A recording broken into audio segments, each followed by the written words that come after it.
Welcome to Rizvi's e-learning channel. तो class आज हम लोग कंपाइलर डिज़ाइन का अपना नेक्स्ट टॉपिक देखेंगे।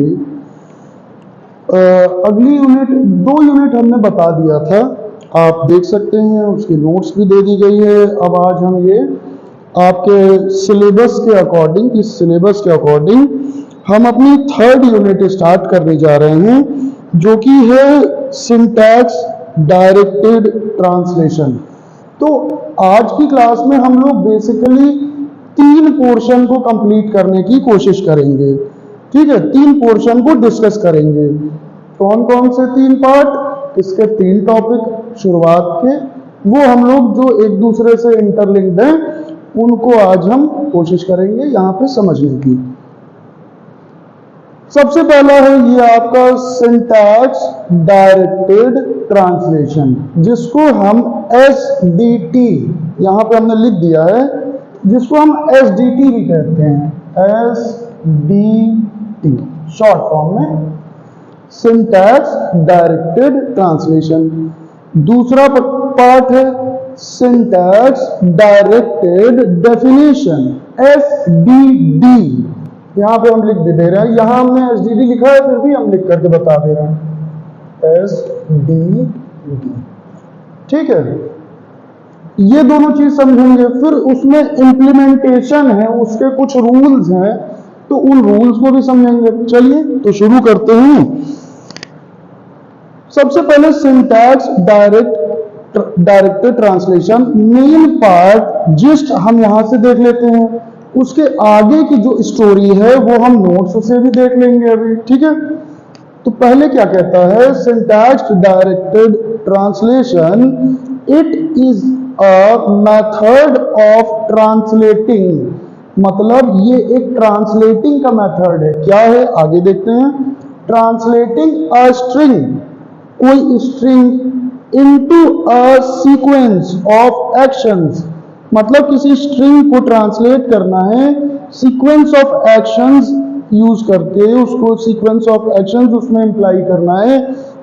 बाय अटैचिंग, मतलब सीक्वेंस ऑफ एक्शन इंप्लाई करेंगे, उसमें अटैच करेंगे वन सच एक्शन, कोई एक ऐसा action, to each rule of a grammar, हर एक रूल में, जो ग्रामर हमारी बन रही है उसके हर एक रूल में एक कोई एक्शन को किसी, जो ये कह रहा है, देखिए, ट्रांसलेटिंग अ स्ट्रिंग, स्ट्रिंग को ट्रांसलेट करना है, फिर into a sequence of action, sequence of action के रूप में, by attaching one such action, मतलब कोई एक ऐसा action to each rule of a grammar, हर रूल में, ग्रामर के हर रूल में कोई एक एक्शन हम इंप्लाई करेंगे। ठीक है, ये इतना हो गया। SDT का मेन जो जिस्ट पोर्शन है वो हो गया। अब हम लोग थोड़ा सा देख लेते हैं कि नोट्स में और भी कुछ छोटे छोटे पॉइंट्स हैं, उनको भी समझने की कोशिश करते हैं। Thus, parsing a string of the grammar produces sequence of rule application, मतलब जब हम इसकी पार्सिंग करेंगे स्ट्रिंग ऑफ ग्रामर, किसी स्ट्रिंग ऑफ ग्रामर की जब हम पार्सिंग कर रहे हैं तो वो क्या हो जाएगा, it produces a sequence of rule of application, मतलब सीक्वेंस ऑफ रूल्स हमको लगाने पड़ेंगे। ठीक है, फिर आगे कहता है कि SDT means syntax directed translation mainly works by adding action to the production in a CFG क्या, कॉन्टेक्स्ट फ्री ग्रामर। मतलब सिंटैक्स डायरेक्टेड ट्रांसलेशन का मेन काम क्या है, ये एक्शन को प्रोड्यूस करता है, किसी एक्शन को प्रोड्यूस करेगा और CFG में, कॉन्टेक्स्ट फ्री ग्रामर में उसका उपयोग कर लेगा। यही मुख्य इसका कार्य है। आगे कहता है resulting in a syntax directed definition, मतलब जब हम एसडीटी का यूज करके किसी सीएफजी में इसका यूज कर लेंगे कॉन्टेक्स्ट फ्री ग्रामर में, तो ये हमारा सिंटैक्स डायरेक्टेड डेफिनेशन के रूप में कन्वर्ट हो जाएगा। ठीक है, रिजल्ट ये हमारा सिंटैक्स डायरेक्टेड डेफिनेशन देगा। ठीक है, अब हम लोग ये हम समझते हैं कि ये एसडीटी तो समझ में आ गया होगा, एकदम इजी वे में आपको समझाने की कोशिश किए हैं। अब आते हैं हम लोग इम्प्लीमेंटेशन, अभी देखेंगे, इसके नीचे ही इम्प्लीमेंटेशन है, लेकिन इम्प्लीमेंटेशन के 2-3 रूल हैं, तो पहले हम इन दोनों को समझ लें फिर इम्प्लीमेंटेशन समझ लेते हैं। अब एसडीडी क्या कह रहा है? एसडीडी मतलब ये syntax directed definition, SDD. SDD is a CFG in which, CFG context free grammar, मतलब जब हम इसका उपयोग करके कॉन्टेक्स्ट फ्री ग्रामर में उसका इम्प्लीमेंटेशन करते थे तो वो एसडीडी के रूप में बन जाता था। तो अब हम समझेंगे कि ये एसडीडी क्या है। ईच ग्रामर सिंबल दिस, मतलब किसी भी ग्रामर में ये सिंबल आ रहा है और कोई is associated with 2 finite set, मतलब 2 फाइनाइट सेट से वो एसोसिएट रहेगा। सेट ऑफ वैल्यूज क्या है भाई? 2 सेट ऑफ वैल्यूज हमको चाहिए। द सिंथेसाइज्ड एट्रीब्यूट्स, ठीक है, ऑफ एक्स, मतलब यहां कह रहा है each grammar symbol star is associated with, मतलब हर ये वाला symbol 2 finite set of values से एसोसिएट रहेगा। किनसे किनसे? कौन सी 2? The synthesized attribute of X, मतलब सिंथेसाइज्ड एट्रीब्यूट ऑफ एक्स से, and the inherited attribute of X, in 2 value set of finite set of value से ये एसोसिएट रहेगा। ठीक है, each production A tends to X is associated with a finite set of expressions, मतलब वो सारे production जो ये वाले हैं is associated, वो एसोसिएटेड रहेंगे with a finite set of expressions of the form, मतलब किस एक्सप्रेशन से? इस एक्सप्रेशन से, ये वाला जो एक्सप्रेशन हमने लिखा है इस वाले एक्सप्रेशन से ये एसोसिएट होंगे। B is equal to F C1 C2 C3 dot dot dot CX कर दीजिए, CK कर दीजिए। ठीक, अब क्या होगा? कॉल्ड सिमेंटिक रूल, मतलब ये सिमेंटिक रूल कहलाएगा। वेयर F, ये वाला जो F क्या है? F यहां पे है ना, F क्या है? F is a, where F is a function, F हमारा फंक्शन है कोई। ठीक है, तो हमें लगता है कि ये पोर्शन जितना हमने यहाँ पे अभी बोर्ड पे समझाया वो आपको समझ में आया होगा। थोड़ा सा इसके बारे में और हम नोट्स से भी एक बार देख लेते हैं।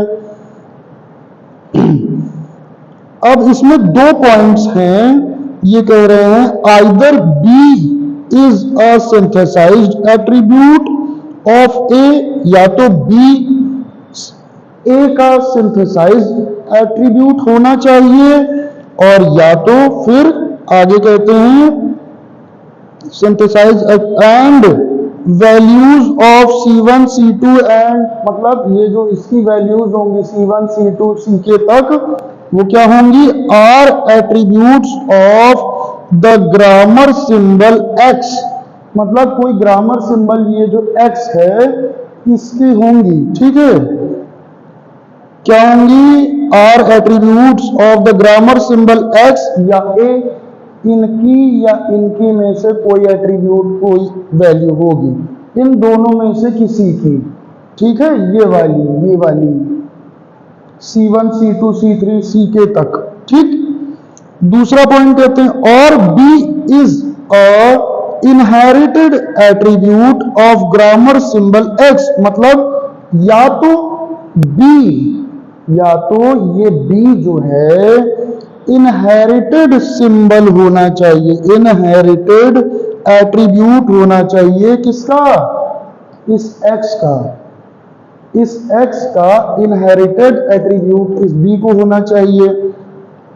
ठीक है, नेक्स्ट ये आगे कहते हैं and the value of C1 C2 है डॉट डॉट डॉट सी के, मतलब इसकी जो वैल्यू होगी, एक तो वो कंडीशन बताए, एक ये कंडीशन कह रहे हैं कि इसकी एंड इसकी वैल्यू जो होगी वो क्या होगी, वो होगी are attributes of grammar symbol X और ए। उसी तरह जैसे पहला वाला हमने बताया था कि इसकी या इसकी एट्रीब्यूट वैल्यू होगी ये, ठीक है, और एफ हमने बता ही दिया है कि फंक्शन है। तो हमको ये लगता है कि संक्षेप में एसडीटी और एसडीडी ये समझ में आया होगा। बाकी और डिटेल नोट्स आपको दे दी जा रही हैं, वो आप आके कलेक्ट कर सकते हैं। यहाँ पे हमको आपको समझाना था कि ये बेसिकली मेनली ये होता क्या है। ठीक है, तो अब हम लोग देखते हैं इम्प्लीमेंटेशन कि इम्प्लीमेंटेशन में क्या प्रोसेस है।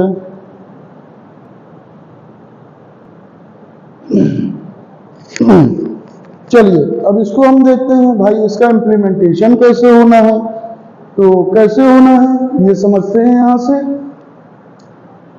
अभी जब SDD इधर हम बता रहे थे, सिंटैक्स डायरेक्टेड डेफिनेशन, तो हमने बताया था ना कि वहां से इंप्लीमेंट करेंगे क्या चीज कैसे होंगी ग्रामर में, तो वो SDD के फॉर्म में आ जाएगा। तो उसी तरह यहां पर समझिएगा, उससे कुछ कुछ चीजें रिलेटेड हैं। एसडीटी अब समझ रहे होंगे आप, syntax directed translation can be implemented, मतलब कैसे इंप्लीमेंट होगी, can be implemented by first building a parse tree, मतलब एसडीटी को हम पार्स ट्री को इंप्लीमेंट करके बना सकते हैं। ठीक है, SDT can be implemented by first building, पहले हम पार्स ट्री बना के बना सकते हैं। एंड देन उसके बाद क्या करना है हमें, performing the action in a left to right depth first search order, मतलब सेकेंड ईयर में आप लोग किसी सब्जेक्ट में आप लोगों को अगर ध्यान हो तो हम लोग उसमें पढ़े थे depth first search, breath first search, जिसको हम लोग कहते थे DFS BFS। तो अब यहां पे थोड़ा सा उसके DFS का काम यहां पे आ रहा है, DFS का यहां पे थोड़ा सा काम आएगा।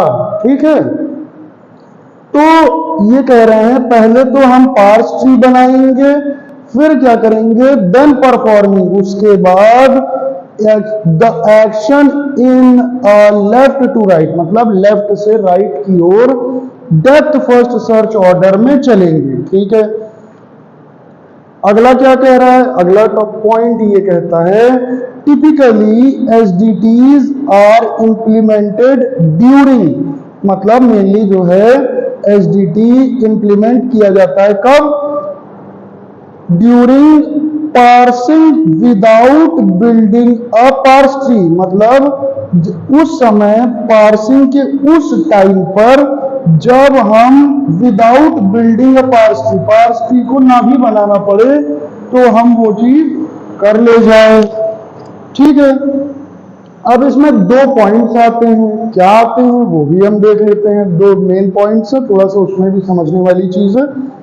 SDT can be used to implement classes of, देखिए SDT can be used to implement classes of SDD, जैसा हमने SDT और SDD के बीच का चीज बताया था ना कि कैसे SDT का यूज करके कुछ चेंजेस करके कुछ एक्शंस लगा करके हम SDD के फॉर्म में लाते थे, उसी तरह यहाँ पे एसडीडी के क्लासेस में कैसे हम इंप्लीमेंट करेंगे। अब यहाँ पे देखते हैं, पहला पॉइंट कहता है the underlying grammar is LR पार्सिबल। LR, LA, LR ये हम लोगों ने दूसरी सेकेंड यूनिट में पढ़ा था। तो जो ग्रामर है वो LR पार्सिबल होनी चाहिए, ठीक है, LR पार्सिबल होनी चाहिए। And the SDD is S attributed, ठीक है। पहली चीज तो LR पार्सिबल होनी चाहिए, और जो सिंटैक्स डायरेक्टेड डेफिनेशन आएगी वो S एट्रीब्यूटेड रहेगी, ठीक है। दूसरा पॉइंट ये कहते हैं the underlying grammar is LL पार्सिबल। LL पार्सिबल भी हम लोग LL, LR, LA, LR ये सारी चीजें पढ़े थे। तो ये कह रहे हैं कि दूसरे टॉप पॉइंट में ये रहेगा कि जो ग्रामर चल रही है, अंडरलाइंग ग्रामर है, इज LL पार्सिबल, LL पार्सिबल होनी चाहिए। And the SDD syntax directed definition is L attributed, ठीक है। S एक तो LR पार्सिबल होनी चाहिए, फिर LL पार्सिबल होनी चाहिए, उस वाले में S एट्रीब्यूटेड रहनी चाहिए। यहाँ पे जहां पे LL पार्सिबल होगा वहां पे L एट्रीब्यूटेड होंगे, और जहां पे LR होगा वहां पे S एट्रीब्यूटेड होंगे, ठीक है।